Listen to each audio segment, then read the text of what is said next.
পাশে নিয়ে চলো না, মিষ্টি করে তুমি বলো না, তোমাকে তো আমি ভালোবাসি। তুমি চলেছে একা পথে, আমারে দেখিবার আইসো শেষে জানাজার আগে, যেন পরকালে তোমায় দেখার একটু সাধনা।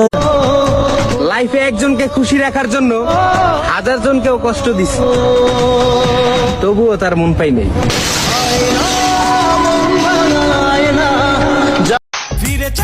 না জানি কোন বাড়িতে আছে আমার ভবিষ্যৎ বউ, একটু সাবধানে রাখেন শাশুড়ি আম্মা, কারণ মেয়েটা আপনার হলেও বউটা কিন্তু আমার।